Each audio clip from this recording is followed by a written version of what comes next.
Hey guys, it's Abby. Welcome back to my channel. And today's video is going to be things I wish I knew before moving to the countryside in Oregon, in the trees and everything, and living on 5 acres of land.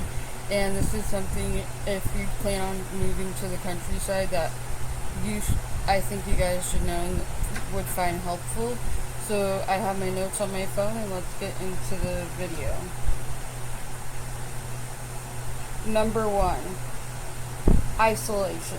So when you move to the country, be prepared for anything and always, no matter what happens, like when the Oregon wildfires happened, you should always keep extra dog food on hand with you no matter what. I usually do because my dog's a service dog and we do public access a lot and all that stuff. So,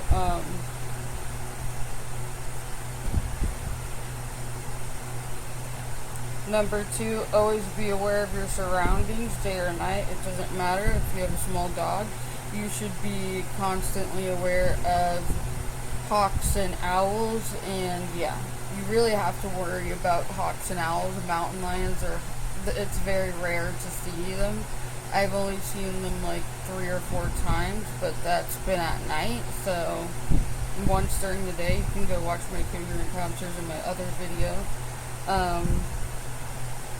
Number 3 is protection. So, living in the country, if you don't know how to shoot a gun, that is perfectly a-okay. I don't know how to shoot one. I only know about gun safety because I'm from Texas. And since I am from Texas and only know about gun safety, what we do is I have an alarm that I can pull. So if something happens, I can pull the alarm and it'll scare away whatever happens, or it'll tell someone, hey, I'm in an emergency, I need you to come get me, like ASAP. And what I use is bear spray, pepper spray, and an alarm, and those are great tools if you don't know how to use a gun. And always make sure you have the safety cap on the bear spray and pepper spray, because one time my mom pepper sprayed herself, and one time I bear sprayed myself, which was horrible. Sorry. It was just like someone was burning me alive with the feeling of being bear sprayed.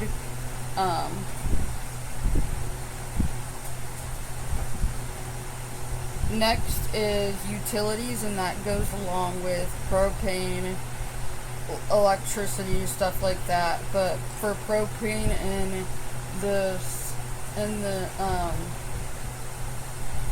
propane is a big thing in the countryside because that's how we cook our hot meals. That's what we use for showers. That's what we use for day-to-day life, and how we can what we use for day-to-day life, basically.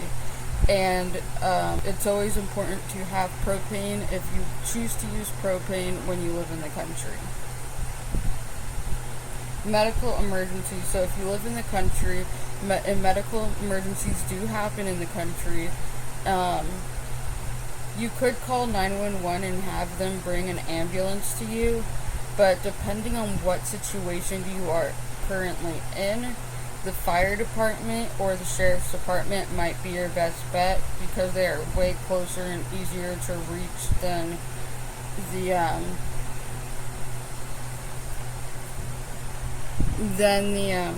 ambulance to bring you to the emergency room. And then I'm pretty sure they're trained and that they can get you your first aid that you need, and that if necessary they can transport you to the nearest hospital. Like I said earlier in this video, always have a safety plan for any form of weather. Like with the fires that happened in Oregon and California last year, we always made sure we had a gallon of water, extra dog food, little snacks that won't go bad, and just stuff like that for other reasons. So yeah. And have like extra toiletries and like 2 extra pairs of clothes at the most, so if you have to leave, you don't have to think twice about what you're gonna bring. You already have what you're gonna bring.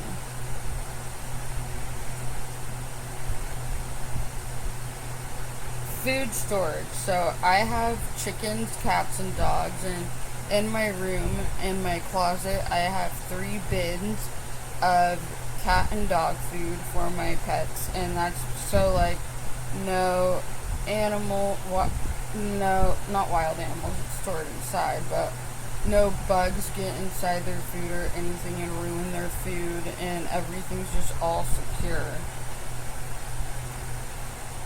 Pee pads. Pee pads are really, really helpful, and I'm saying this even though my dog is a service dog and is fully potty trained and can hold it for long periods of time. Like one night I was getting settled for bed and I heard something like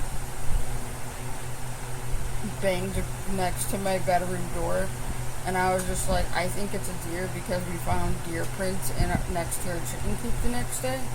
So deer do come close to your house, especially if you have chickens and stuff that you have food and water out for constantly. They will come closer. So yeah. Number 11 is always make sure your yard is clean day or night. And that should be obvious, because day or night, it would just make sense to keep your yard clean. Like throw away any trash. You could throw away what we do at the end of each day so no wildlife comes to the closer to our house. Is we change our trash every single day, and yeah. So